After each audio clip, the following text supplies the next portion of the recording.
Obviously, similar to what we did in Europe, we want to talk about some of our kind of most valued players when it comes to the season. We're on the final qualifier cup of the year, and I think it would be fair to kind of start that off with the DPS players. Now, in North America, we've seen quite an array of different compositions. You know, the Move have been playing the Shadow Priests. We've seen the boys running more melee cleaves. We've seen Cloud9 running some of those caster cleaves. Who do we kind of pick as our DPS players? Who's been the most standout? I'll start with you, Zico.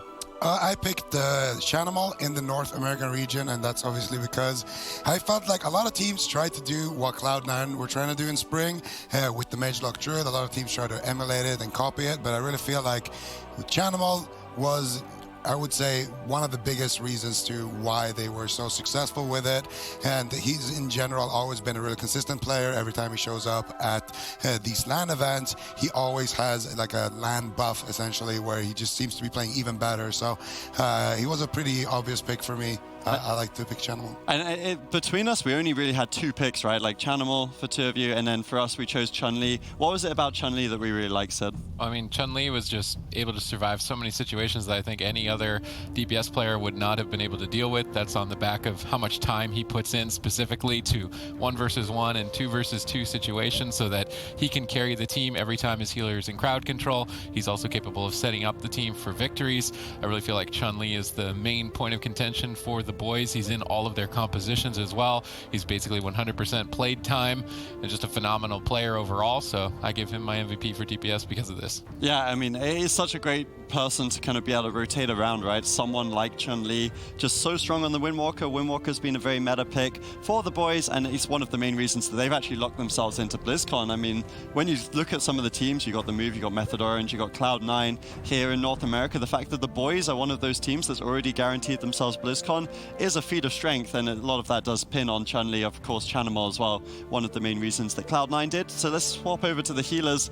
When it comes to North America, there was a little bit more variety. We saw different picks. I think you had one of the interesting ones for that as well, Super Tears. Yeah, for my best healer or MVP healer for North America, I went with Rubcub. He's just been holding down the Holy Paladin for years at this point, finding a lot of success with it, even when it's not in the meta. I think that his aggressive playstyle in particular, because we see a lot of other Holy Paladins in other regions not run the same build and not the same playstyle as Rubcub and his team, and they don't have the success that Rubcub has. So that has to be something that is unique to Rubcub, and I really think that he deserves some credit for that. He's a phenomenal Holy Paladin. Yeah, and the rest of us are all going with Cubsy as like literally a world-class healer. What is it about this guy that stands out so much, man? I mean, Cubsy's just been so consistent for a really long period of time. I mean, not only in these LAN environments, but also in the online scene. Obviously, this year he's had a phenomenal performance, but what really, you know, sort of put me in the position to put him as my top healer was sort of the praise he got from all of the players at the spring finals. So many of the European players that had never played against him before really said that he was the best druid they have ever gone up against, and I think that's fair to say, because some of the his ability to sort of maneuver around the map, his ability to play defensive, but also play really aggressive when he needs to, sneak off for drinks, just seems like he's kind of unmatched at this point. Yeah, and I mean, even when you look at like the twos ladder in North America, this guy really is at the very top. But when we talk to Chanimal, you know, we give Chanimal a lot of credit for being a big difference between some of the European mage locks and the North American one from Cloud9, but he always says the big reason is the support he gets from Wealthy Man and Cubsy, and I mean, Cubsy has been outstanding all year. Yeah, I feel like for me, when I was ranking the healers, I felt like in North America, most healers are super strong on their main, and then on their alts, they're like serviceable. They'll win the matchups that they're favored in, but you're not gonna find like someone who basically plays, let's say, Resto Druid and Mistweaver at the basically same level, or like Chaz in Legion playing Disc Priest and Resto Druid, and you couldn't really tell which one was his main.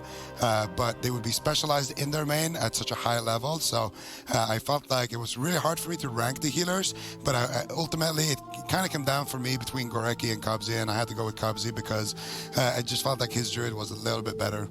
Okay, fair enough. We want you guys to join the discussion as well. Let us know if you agree, disagree with our picks. I mean, there are a lot of top contenders, right? Like in another meta where Druid isn't the #1 healer, maybe Sea-Doo, maybe Absturge come into that conversation. I think Rubcub was a good shout out as well, really representing the Holy Paladins. But yeah, let's move on to our actual MVPs here, because we talked about the best healers, we talked about the best DPS. Now it's kind of the standout people that have made the difference. For me, I was hugely believing in Chun-Li, actually. I think 3 of us were.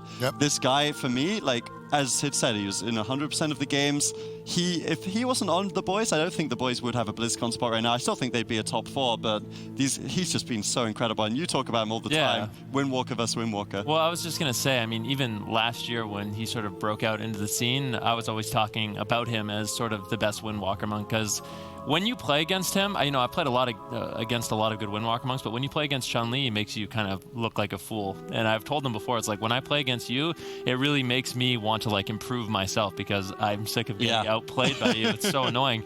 And you can really tell, I mean, like Subati's already kind of mentioned, in these matchups where you think they might lose or he's going to be a vulnerability in the match, he can just turn that around and flip it on its head. And he really plays the Windwalker monk at such a high level that it enables his team to win matchups they necessarily might not should be winning. That didn't make any sense, but yeah, he puts himself in the situation where he wins matchups they shouldn't be winning, and he really... Which also doesn't make much sense. Like, he shouldn't be able to do some of the stuff he does. Yeah, he elevates his team to a really high level, and I feel like him on the Windwalker monk really makes me a believer in their team. Yeah, and I think Cubsy's also a fair pick here as well. Like, this guy has just been such a difference maker. Like, some of these players just are a cut above the rest. Well, I just wanted to give a healer MVP, because healers kind of get a bad rap. They're kind of just ignored. It's like they keep the team alive and they keep it going, but it's really like the healer is the foundation of the team. If you don't have a solid healer, you're not going to be able to pull off victories. I felt like Cubsy's performance was consistent throughout the whole year.